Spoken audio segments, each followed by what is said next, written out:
AI is kind of like mobile. It's not disruptive. It's great tech. Crypto is fundamentally disruptive. So you put a billboard up on the 101 that says AI is not your mode. What did you mean by this? AI is just like more technology. It's like more cloud. It's more the same. I built the original Facebook identity team. I was the first investor in Venmo. I was the third investor ever and really did help seed Solana. I was an investor in that fund. It's like 1,000x. Almost a 2,000x. Very good. It's great to make money. That's the core metric of the game. But the way you do it, it's about finding things people think are wrong but happen to be right and being there when it matters.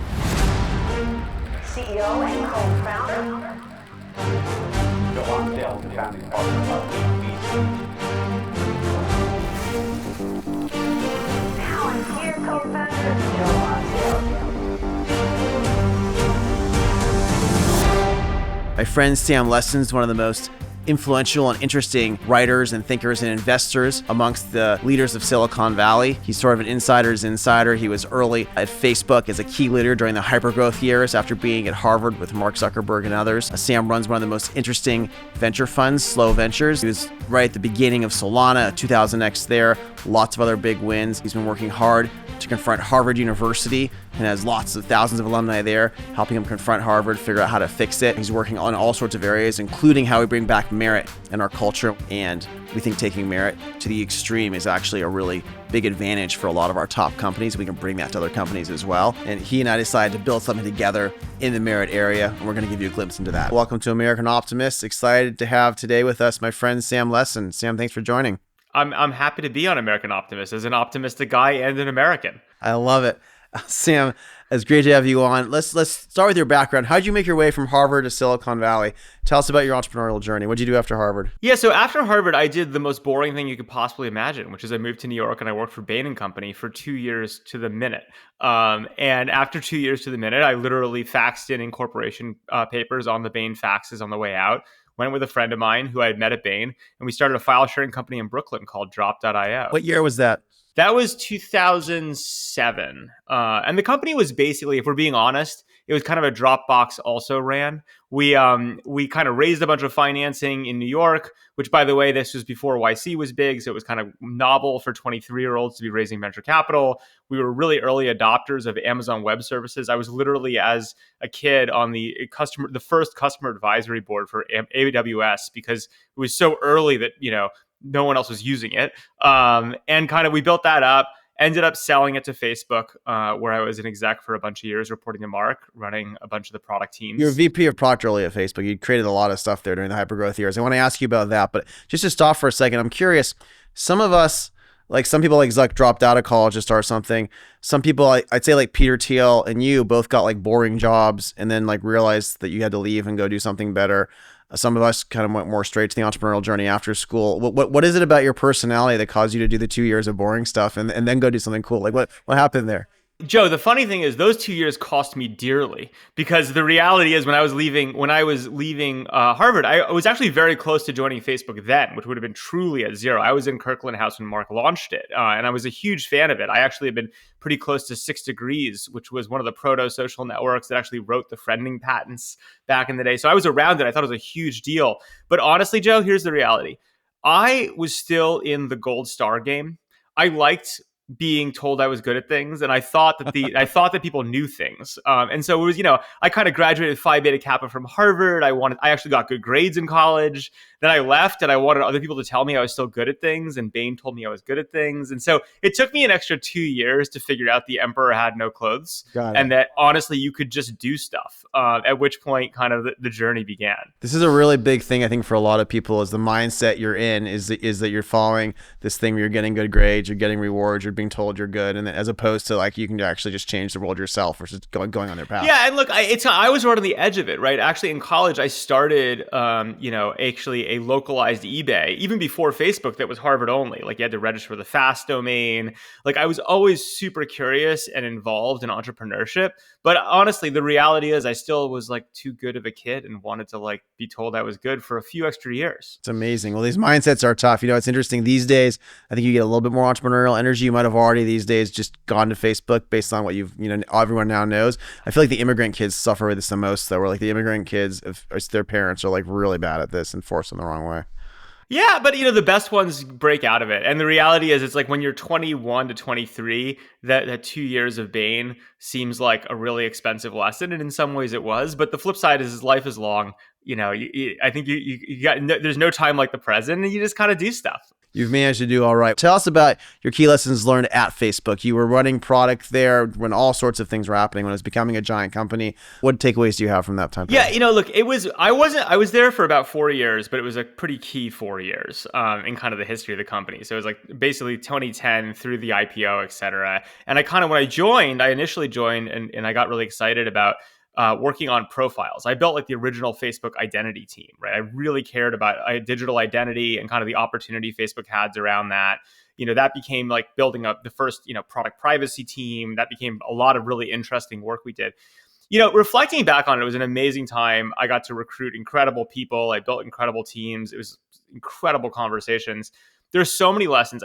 I think the one that probably was most relevant, though, that I think is when I kind of started at Facebook, I'd come from Bain, right? I'd come from starting my company, and I had this very metrics-driven view of the world that like metrics exist and they're good for optimizing. But if you really want innovation, you have to kind of scope out, right? You have to be able to go beyond the metrics. You have to be able to make leaps, things like that. And I kind of was one of these guys, like I understood metrics. I was actually shocked when I entered Facebook how little metrics they had coming from Bain into my own startup. This was, again, a very early, different era. Now it's highly metrics. But I had this like interesting relationship where I really respected them and thought they mattered. But I also thought to make innovations, you had to have like leaps, right? And they were in some ways constraining because you're like, well, if you want me to just make number go up, I can make number go up. But is that really the right thing? And I actually, by the end of Facebook, especially as the company started getting really big, started to really understand their power and the freeing power of metrics is what I would say. Because the interesting thing is when you're running a big org, if you can articulate to a person or a team, make this number go up, right? I don't care how you do it, just make this number go up, right? And if this number's up, you're doing a good job. That actually allows for an incredible amount of creativity in terms of how you do it, right? Whereas I'd argue on the flip side, if you don't give people metrics and everything has to be, done by judgment or feel or things like that, that's when teams start getting super constrained. So I think that's like one of the most interesting discussions to have about startups in general. And then effectively, certainly scaling startups is how do you pick the right metrics? How do you pick metrics that actually are the right ones to optimize and matter? Because you're going to get whatever you measure. But then how do you think about them as actually ways to free teams and free people to do their best work? It's interesting because I also have this like instinctive fear of over optimizing on the really simple incremental things if I'm just measuring something near term versus like, okay, it's going to take us 6 months, but if we get this bolder thing done, then that's going to lead to much better metrics long term or something like that. Yeah, I mean, like, look, when I was at Bain, one of the things I did was optimize the peanut M&M line in Hackettstown, New Jersey. Right. So like literally like the peanut M&M line, they had a hot nut problem where like the nuts were all gliding together. And I was sitting there being like, metrics are the worst. Like I understand we got to optimize this problem, but I was like, why don't we just sell the mega peanut M&Ms? Like, what are we doing here? Right. Were they bigger if they were too hot? Was that what would happen? They would glom together and you'd have these like super M&Ms, right? And they were like had this loss rate problem. It was a whole thing. It was actually a fun adventure in business history, but you kind of have this like very narrow view of what metrics are. And you start fighting them. You're like, well, we can't look at this stuff. We need to think big. But then you start realizing that in some ways the beauty of capitalism, right, is the metric is profit. Right. And that if you look at how the best for-profits operate versus nonprofits with exposure to both, there is incredible beauty in being like, make money. Right. That's how you do it. It's interchangeable. It's freeing. It allows you to do great stuff. Whereas in nonprofits, you have this constant problem where you have like a triple bottom line. You have 4 goals. They compete with each other. How do you optimize around that? It becomes kind of a management mess. Right. And so really thinking strategically, I think Facebook, the story of you got to measure the right stuff. You're going to get whatever you measure. So you better have the right numbers and have the right instrumentation. But then thinking really strategically about where that's actually quite freeing versus constraining, I think is one of the most interesting problems in business. It's a really good point. It's like nonprofits will always end up pretending something's happening in order to justify themselves because they don't have a real metric. And we just announced the Addepar recent Series G. It's up online right now, and I was just going over the CEO goals with him, and it's like things like EBITDA margins and high revenue, and it's like actually really freeing relative to trying to measure and I love the nonprofit work I do, but it's a lot, business is a lot better that way. It's 100% the case. Yeah, I mean, I think it's like one of the things that, you look at these, over long periods of time, you look at organizational competencies and who wins and how they win. And it really comes down to these little things, right? These little features of, a for-profit versus a nonprofit and how they compete and then how they're able to enable their talent and kind of how that trickles down the system. It really matters. 100%. I want to ask you one other Facebook question, because you mentioned it, and I think it ties to some of your more recent work as well. Is you said you worked on identity at Facebook, and this is like kind of like my friend who worked on anti-fraud in Afghanistan. I'm like, what happened? It's like, did you solve it?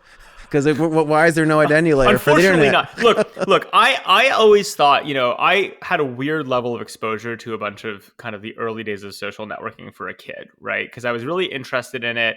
I knew Andrew Weinrich, who founded 6 Degrees, which in a lot of ways was really the first social network with like a friend graph. And, in the end of the day, I was enthralled by the internet, but it was the kind of the switch from the internet is this anonymous pile of content to, oh my God, this is like a trusted platform where you can speak to real people, who people are. That was like a very emotional, huge shift. I went from the era pre-Facebook and experienced it very much of like, the internet is a scary place. We don't know who these people are. We don't know what's being said, what's real. They're going to steal your identity, like whatever. To, oh my God, we're on Harvard's campus. These are all real names. These are real people. I now have a much richer social experience because this is a trusted closed loop of like, friend to friend trust. That was a major shift. And when you kind of scope it out to the globe, so many of our problems right now come down to the fact that the internet was born without an identity layer. Right? Like that is like, what is a Russian bot? What is human? Who's manipulating who? What's real? If you only look at the content and not the context, right? The world's like a crazy place right now. And if we had a super strong context layer, I think we'd have a much better. Now, the question was how to get there, right? There was a reason the internet was born without an identity layer. It's actually probably why it grew so quickly. An identity layer had been really hard for it. So the question was, how do you layer one on top? I thought at the time that Facebook, this is circa 2009, 2010, really had a shot at being that rich identity layer with kind of a friend-to-friend, peer-to-peer validated, platform. And in a lot of ways, I think it did. I think kind of obviously the world moved on and moved quickly in a direction that we didn't want it to. And that didn't happen, right? Like that's not the world we live in today. We can get into it. I think part of it, honestly, Joe, is like metrics and goals. Like, the reality is the internet in general, not just Meta properties, not just Facebook, but the internet in general, it's an incredibly good machine for engagement and attention, right? It's incredibly entertaining. And why? It's incredibly easy to measure. You can measure time spent. Because you can measure time spent and engagement and optimize for it, you can run that machine and get so good at engagement entertainment. Now, information, truth, reality, these are much harder to instrument and they're much harder to optimize for and much harder to monetize. And therefore, candidly, the internet has gone the way you'd expect it to go, right? Which is it's tended towards the things where you can turn that crank efficiently from a capitalism perspective. I would like someone to use crypto or something else to solve this, Sam. It'd be very useful. I mean, I've been early and very heavily involved in the crypto world. I couldn't agree more that I want it solved, but it will only get solved when there's like a clear crank to turn, right? With metrics and an outcome. You need the crank to turn. That's fair. It's very funny for me on something like X. It's like I'll comment on something that'll be pro-American, but they know I'm a Jew. And there's probably some guy named Faisal in Pakistan who has like 10 bot accounts that are like shouting Christ is king at me to try to get the Christians to turn against the Jews in America. And it's just the whole thing is just like a mess online right now. Yeah, and you just I think that's the thing people honestly is you have to get really comfortable with the internet, because I also like to be somewhat of an internet troll and post provocative things. Is like maybe it's you who's posting those things on my account. Like you're dirty Jew, Lonsdale. I'm Faisal, by the way. But the is you just have to accept what it is and understand, which is just because someone wrote something on the internet doesn't make it real. In fact, your default assumption in 2025 should be that it is not real, right?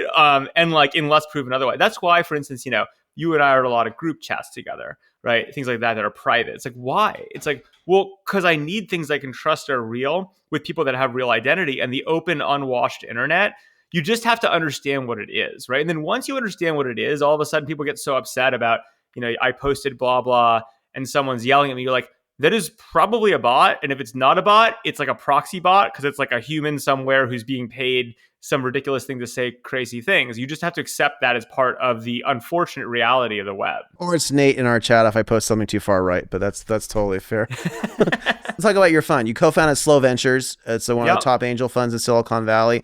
Tell us about your focus and some of your core themes. What are you focused on? Yeah, it's interesting, Joe. So look, all throughout, even my early years, when I was at Bain and then after, I was pretty involved as like an angel investor personally, right? So I was the first investor in Venmo. I, helped seed MakerBot. Like we kind of built a whole New York ecosystem when that was a backwater, of kind of early stage, just getting cool people together and finding cool ideas. When I left Facebook, Kevin Colleran and I, along with Dave Moore, who's a good friend, to do a podcast with him, we're like, let's just like formalize a real seed fund. And so, we've raised now, we're on our fifth fund, kind of towards the end of our fifth, about to start our sixth fund of our core fund. We have an opportunity fund. We've kind of built this crazy creator fund. But our whole thing has just been like, in the end of the day, where can we put money that's non-obvious, right?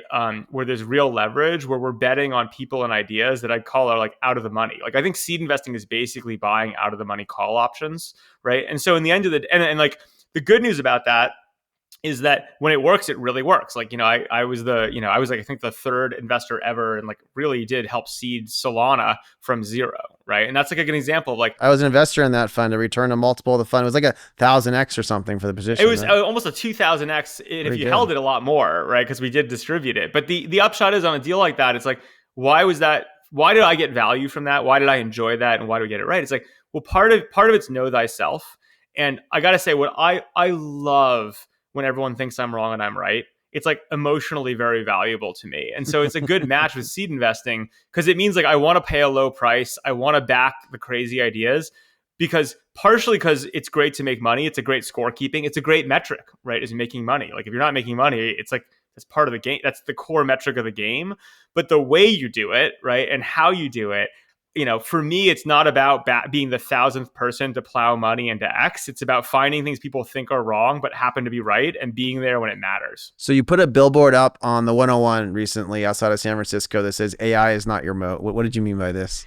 Yeah, look, I mean, I think for a long time in Silicon Valley loves the story of disruption, right? Just everything is disruption, right? And why do you like disruption? It's because you get to set the chessboard, turn over the big winners. It sounds like super cool. And so everyone likes to talk about these waves of disruption.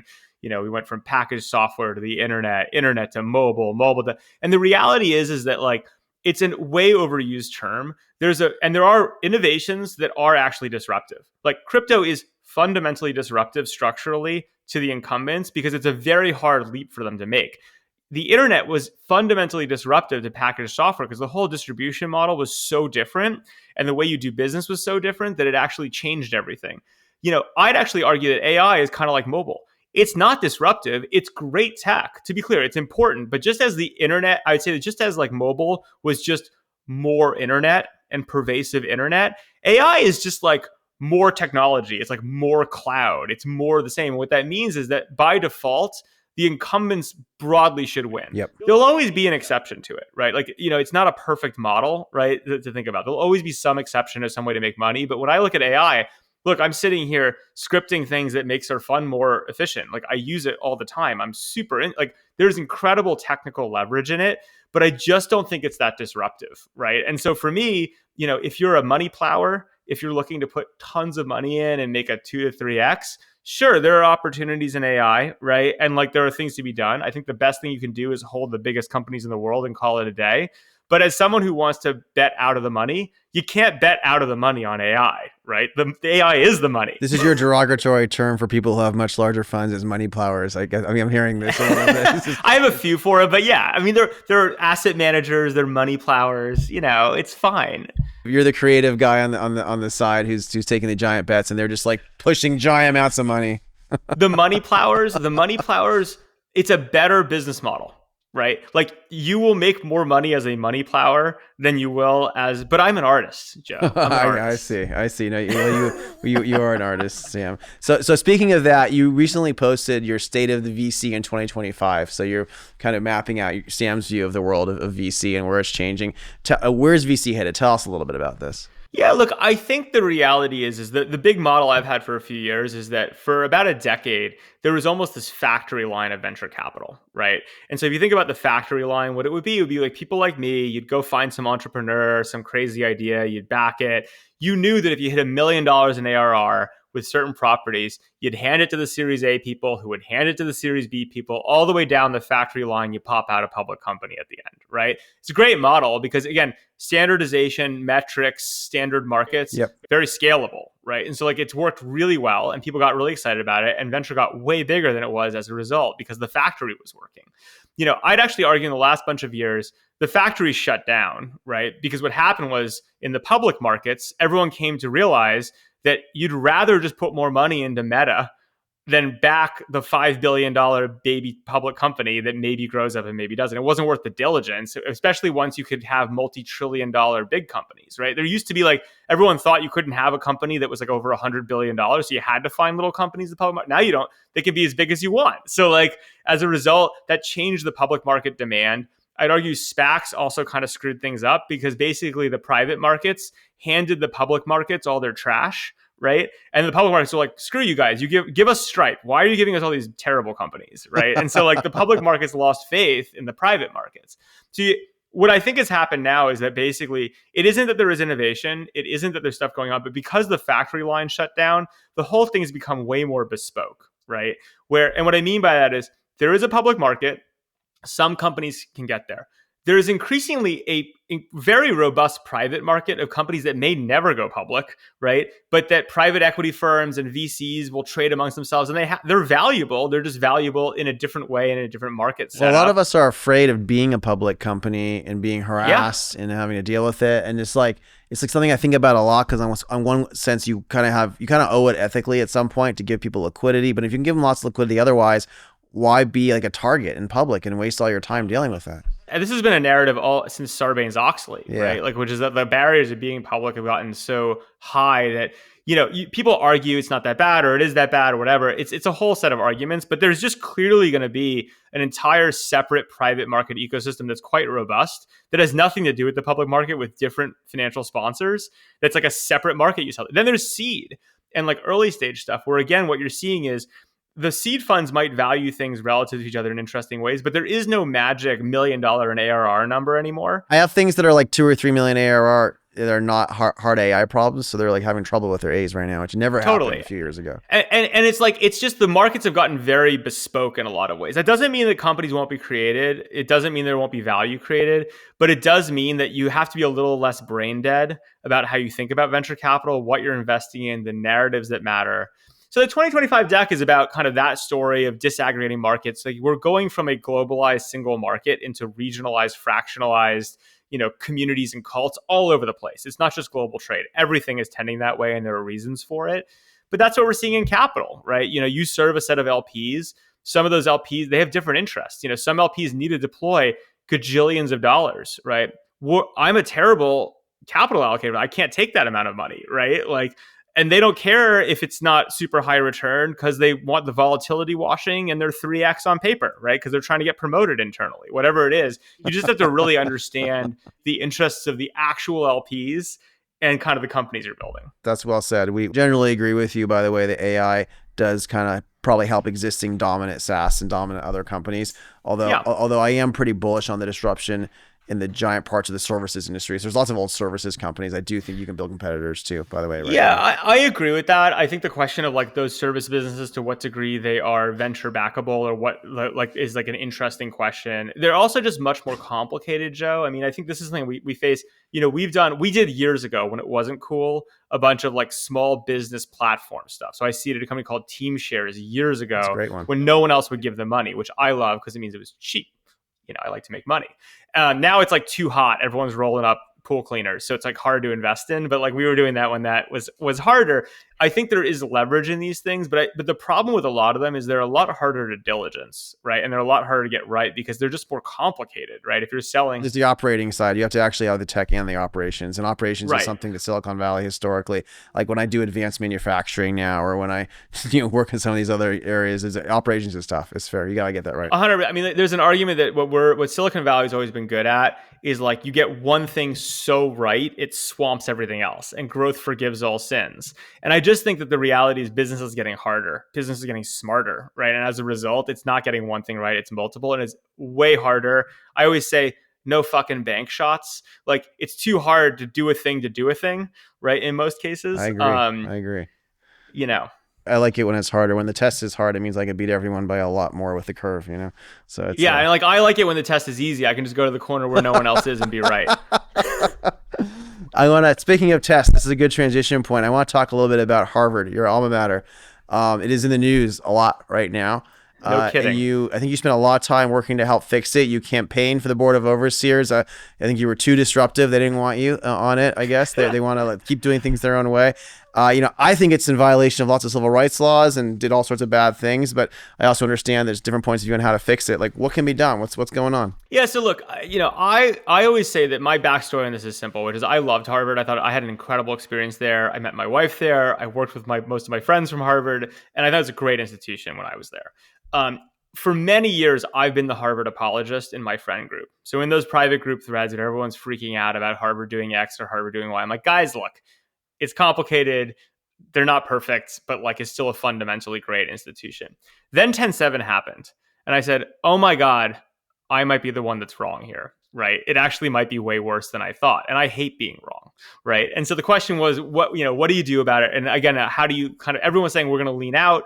Some of the stuff you're working on, your university, I think is great. I've given money to it. I'll continue to. I think it's a great effort to like push on. But I also kind of, from a contrarian perspective, like it's worth seeing what you'd have to do. Everyone thinks this is unfixable, but what if it's fixable, right? And like that's kind of the contrarian bet, right? And so how do you operationalize that? I ran for overseers, which is this kind of board it's not the most senior board, but it's one of the two senior boards and the one you can kind of run for in some sort of a process.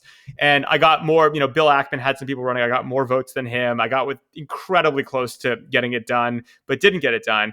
And then what I did is I said, let's transition that organization. It's something called 1636, which is, I said, look, think about growth and engagement in 2025. There's this thing called the HAA, the Harvard Alumni Association.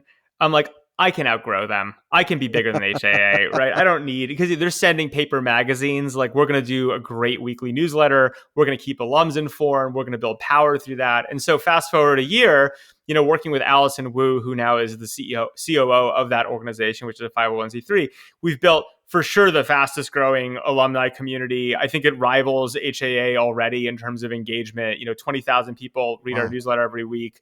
And through that, we've built, basically most of the members of the corporation, most of the administrators read our newsletter. We've built a fair amount of influence. And the way we've done that is just by being true to our principles and honest, right? Which is our principles are Harvard should return to its roots as prioritizing academic excellence and veritas. None of this other stuff, like that has to be, you have to have that single metric true north that you can be held accountable for, because this double, triple bottom line stuff doesn't work, right? And then things like free speech, they're inputs to that end. Like free speech is not a right on college campus in and of itself. It's a right to the extent that it drives academic excellence in the academic concept. Same with student safety. Like if students aren't safe on campus, they can't participate. If they can't participate, how can they possibly drive academic excellence? So we kind of put everything in that framing along with governance reform.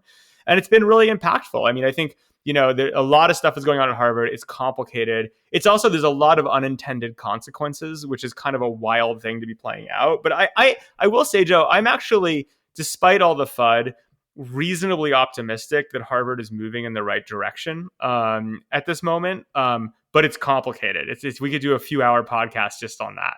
A few more on this really quick. One, it used to be for a long time based on merit, over 20% Jewish. It's very clear that along with this other kind of anti-Semitic stuff, that was like not okay for the people running it. And they've pushed that down to, I think, under 5% now.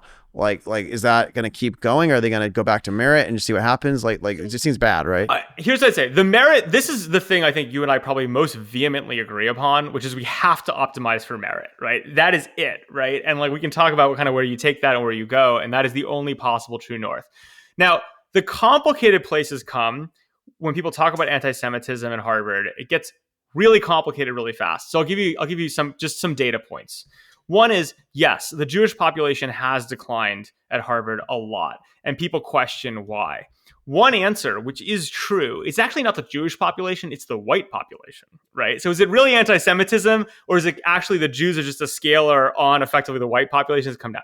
There's another thing at play. Is everyone looks at the numbers and say, well, guess what? It's definitely anti-Semitism, because how could it possibly not be from a merit perspective? Well, here's the thing. There's a strong argument, I say this as a proud Jewish person, that here's the thing. Jews in America gotten pretty successful. We're now a few generations in. In a lot of ways, the Asians are the new Jews. That could be true, that the Jews are getting out-competed. Well, that's the other problem, is that they're discriminating against white people and Asians. I mean, I started with the Jews, but it's all bad. It's all bad discrimination. Oh, it's all bad. So but the long point is, right, like there is a major anti-Semitism problem at Harvard. There's no question. In fact, there was just a major report that came out that no human is going to read because it's 300 pages. Allison read it. We've done a lot of good reviews in 1636 of what's in it, and it's bad, right? So there are problems to solve without a doubt.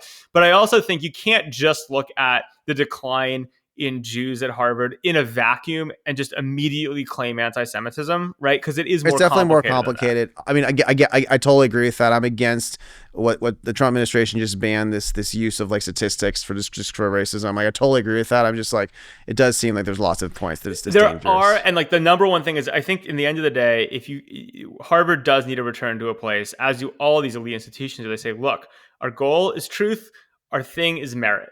Like if you got back there, I think it's really easy for universities to justify their existence, to justify their tax status, to justify their value to society, for sure.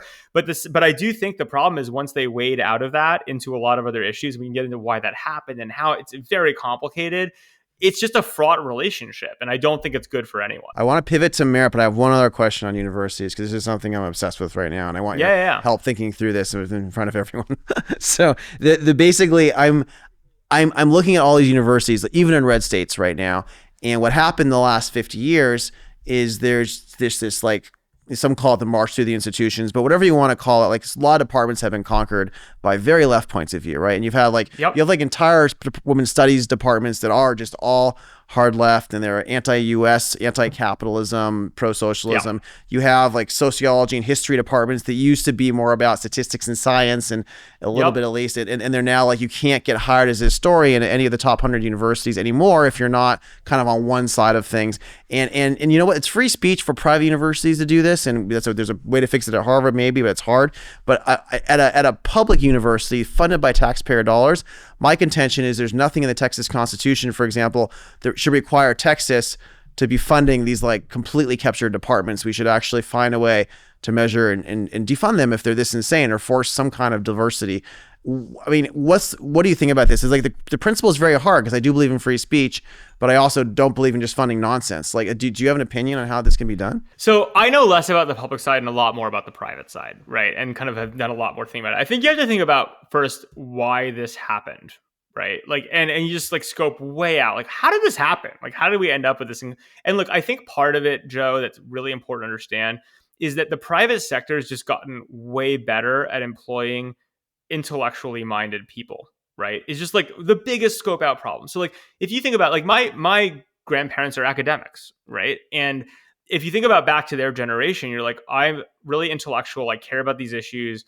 Like, what's a good place for me to work, right? And it used to be like, well, universities are amazing. I can have tenure. I can pursue my research, et cetera. There is no Google, right? There is no place where I can go, as an economist and do really interesting work and have freedom and a great lifestyle. The private sector has gotten so much better at employing people that are intellectually minded and provide such better jobs on a relative basis that really, as someone pointed out to me, is like, if you believe in capitalism at all, like, why would you go work at the sociology department of whatever? There's like 1,000 better places. So what you end up with is this like screening of who even wants these jobs. This is Neil Ferguson's answer is they're a lot dumber than they used to be, which is kind of like, it's kind of sad. Well, it's just like, there's just like a screening to this thing. And I think that is a problem. What do you do about it? It's like, look, I agree. I mean, I don't see any reason that taxpayers need to be funding anything that's ideological, or maybe they shouldn't be funding schools at all. Like, I think there's a strong argument. Everyone's talking about the private universities. Like, there's an argument that's like it was a mistake for them to ever let the government fund them at all. Like, they should just be independent so they can be independent, right? And so I believe that. But I guess that's a long-winded way of going back to your actual question, which is I don't know enough about the bounds on the public stuff, but I would say, yeah, like the government should be funding things that matter to the government and the people broadly. They shouldn't be funding special interests. All right, well, we're going to try to fix that, and we're also going to try to fix this merit idea in general in society. It feels like things did get to be too extreme, where we're focused on everything but merit, and it feels like the vibe is like shifted back to this. And like you said, private sector already kind of has a pretty good like sense of these things, but I feel like it can go even more in that direction. I think the top companies do. Absolutely. The top companies are really focused on that. So you and I helped create this company Meritfirst. Tell me about this. How did this come about for you? Yeah, so this is like one of the things. I'm a big believer in doing things, and you find out, right? And so one of the things I was thinking a lot about at Harvard, in the context of working on this, is like, man, if Harvard had an exit exam, right, this would be a lot easier, right? If you're just like, look, you can do whatever you want on campus. You can say whatever you want. There's an exit exam. You have to pass it. You have to do a great job on it. Like, what would that look like? And then you start thinking about my experiences, because, these experiences compound. Is, for years, I was kind of running a lot of PM recruiting at Facebook and all the PM onboarding. I was like, how do we hire these PMs? Like, we were hiring all these PMs from Goldman, from Morgan, from all these places. And you realize, because when you touch it firsthand, how incredibly inefficient and imprecise a lot of the interviewing is that gets done, right? You're kind of you're saying, hey, who worked at Goldman and Morgan and Bain and McKinsey and Google? It's like not the best people. It's the people who happen to be credentialed, right? In a lot of ways, but that's clearly not the way to do it today. So you start mucking around with that. And, I started messing around with this should just all be test-based, right? Like, it's clear that you should just basically, for every job or everything you're doing, just have a test. Whoever does the best, those are the people that you should hire, right? I don't care where they come from. I don't care what they look like. I care how they do on the thing that's necessary. And so you start playing with these ideas. And for me, at least, that's where I kind of came to Meritfirst. I said, look, from a practical perspective, why don't we just run tests for all these things? Why doesn't that happen? And like, there's actually good reasons. One is, if you ask most hiring managers, write a test that actually represents what you need, they don't know how to do that, right? That's really hard, right? Two, if you said, hey, we're going to run a test and anyone can apply, I don't care what your resume says at all, you're going to get 1 million applications. Like, how do you filter through those, right? And then you have this big problem of cheating, which is like, if you want to administer a test right now, like, it basically has to be some basic multiple choice test, because how on earth are you going to grade that and prevent cheating and da-da-da-da? So you start looking at all those problems and say, hey, there's actually a lot of new leverage on this with AI. Right. And like, again, this is where I think you can be super long the changes in the world and technology. Well, not everything is an opportunity, but I think in this case, we have this incredible opportunity, which is, hey, wait a minute. You know what AI is actually quite good at? If you told me some of the questions, or even gave me some of the best examples of people who are great at something, generating good, meaningful tests becomes a lot easier. It's like, oh, I need to grade 10,000 tests. I literally don't have the manpower to do it. But I can do first pass with AI, right? Or even the anti-cheating stuff. It's a little bit of a war of attrition. Everyone's building these tools to cheat on tests, but you can say, hey, all of a sudden, let's not make them written. Let's make them stand and deliver. Let's make them video based. Let's add the right tools to check. So we started messing with all that, and I realized this is doable. And I think that this is a really important place where like the world can change for the better. And so, in the process, like, we started doing this for associates at Slow. How'd that process work? You actually hired a new associate. What kind of tests did you create? Yeah, we basically, you got to dog food your own stuff to learn, right? So I worked with some friends. We built a V1, literally end to end. We built a test around it. Instead of just hiring, calling my friends at Goldman and saying, who are the 4 kids that are interested in venture capital, right? Which is what we've done historically. I posted it on the internet. We got like 1,500 people to fill out this test, right? And then we kind of talked to the best people and hired someone, right? And like that, and it was from a place we wouldn't have hired from historically. And so I think that's like, you're like, this does work, and this does feel like the way the world should go and will go. But in the end of the day, like, you still need to build this stuff, right? That's like kind of, I think, where the company comes from and what you and I are teaming up on. This feels like a really good way to find a lot more people, is like have a contest for a really cool job, and then somebody wins, but then the next 10 top are also really impressive, and maybe there's other things you find for them, 1,000%. And I think this is like, if you think about the future of education, even, like, I'm not as cynical as some that are like, universities are irrelevant, no one's going to go to college. I think that's just not true. But I will say this. If you need to learn a bunch of stuff, you can learn a lot on YouTube. You can learn a lot with ChatGPT. Like you could basically get an incredible education if you were motivated to for Yeah. like, what's the line from Good Will Hunting for like $10 in late fees at the local library? That's actually realistic now, right? And so I think it's just a massive missed opportunity for all of society and for the best companies and for the best opportunities to not say, hey, the funnel's open, right? Like that doesn't mean it's the only way you hire short term. It might be that you're going to do your normal thing, but then you say, hey, I'm going to go do a second pass on all my candidates, right? There might be a lot of people that come into your funnel and you're like, look, I'm only going to, I like normally I would review these 20 offered people. I'm still going to review them. But everyone else, instead of saying go no, you say, hey, you didn't pass our first filter, but if you want, here's an amazing test. And like, we're going to look at the people seriously who do a great job on it. Like, why would you not do that? This is my controversial point of view, is that it used to be like 30 years ago is, oh, the SAT is kind of unfair if you're poor because you can't get as good of like a study tutor. But like now there's things to study online that are free that I think there's almost no excuse not just to have agency. Now, I guess some people are in some areas where they don't have access to computers or don't have access to food or whatever. Fine. Like there's probably some extreme poverty that still blocks you. But in America today, I think it's more about agency and culture. And then intelligence. Now I want to ask about these tests. Like, what should the best talent assessments measure? Because obviously, there's like IQ is a very big part of this, but then there's other things as well. And like how do you think about that? What are the vectors you're measuring? You know, it's a good question, Joe, and I think it's different for every role and opportunity. Like, not all things are the same. So I think it's a little bit hard to think about this fully in the abstract versus saying, I mean, in an ideal world, you think about it. In an ideal world, which I don't think is that far off, you as a hiring manager, someone who has an opportunity, you might not even be able to articulate what you should be testing for. Instead, you might say, hey, who are the 10 best people at my company, right? Like, let's just run AI with them and emergently figure out what the right questions are to ask, right? Because you might actually not know, right? Or even need to know. So I think there's a whole bunch of stuff that's going on that is kind of the future of this stuff. But I think the reality is that for most normal roles or most people you want to work with, it's the same stuff that matters, right? Yeah, you in most jobs, not all, but a lot of jobs, like, you know, how your IQ matters to a point. If it doesn't, then maybe not, but in a lot of jobs it does, especially in an AI era. Like grit, I've always cared most about gritty people, right? That are just going to run through walls because in my experience, even very intellectual jobs, and there's some bounds to this, nothing's that hard, right? There's a spectrum, but like in you know, maybe you can set aside some sort of super high end physics or super high end math.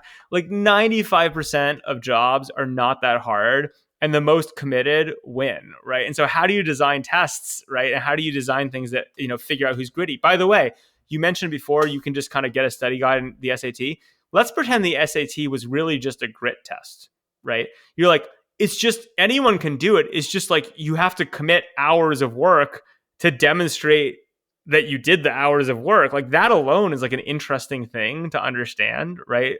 From like a who do you want to work with, right? Because who wants it the most really matters, right? Yeah. So I don't know. I don't think there's like a single right answer. I think it's contextual, but I think knowing what you actually need specifically, and then, you know, realizing you can now look at not just the people who happen to maybe be credentialed enough that they're worth your time and attention. It's very rough. You're just like, just look at everyone, right? Look at anyone who wants and like use the right criteria and find them. It's interesting. And how do you think how this changes how people hire and recruit from like a personal standpoint? Because you kind of get a bunch of people hopefully applying interesting things, or you're passing people over from some other test, and so you know they're qualified. You still have to kind of choose for culture fit, or do you think test measures that too, or how do you think about that?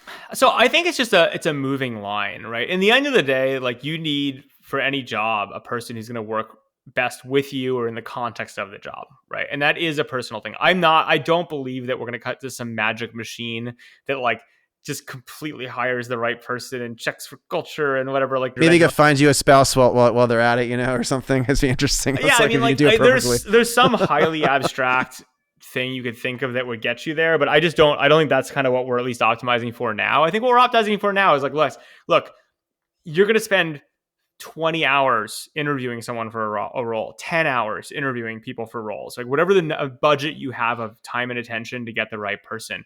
use it as best as possible, which means filter to the right people, right, that are going to like really be the right matches for the role. And then, yeah, like in the end of the day, there's always going to be some judgment involved and, you know, things like that. Awesome. Well, Sam, to wrap it up, I want to ask you, you interact with founders on a daily basis. What innovations excite you the most right now? Like what makes you most optimistic about the future? You know, it's funny. I've been thinking a lot about this because I wrote my 2025 deck, and I really try to be thematic, like, you know, and kind of pattern match, right, back and forth. And, you know, I'd say what makes me pessimistic, I'll start with that, Joe, is AI is so compelling to so many people that you're seeing a lot of people who are kind of running like a cookie cutter playbook of plus AI on blah, blah. And they're like, it's this thing plus AI. And you're like, it's just incredibly boring.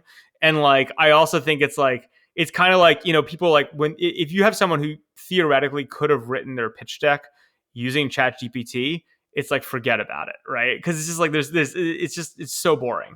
But I'll tell you what is exciting and what is interesting to me on the flip side is there is just new leverage in the universe with these tools, right? That you haven't seen before.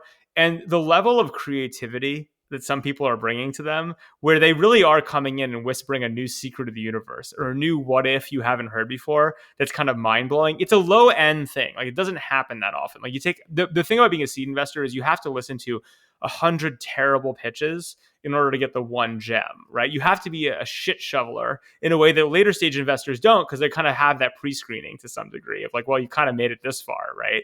But I will say that the like, oh my God, you just whispered me a secret of the universe, right? Or like a mind-blowing idea or a crazy idea.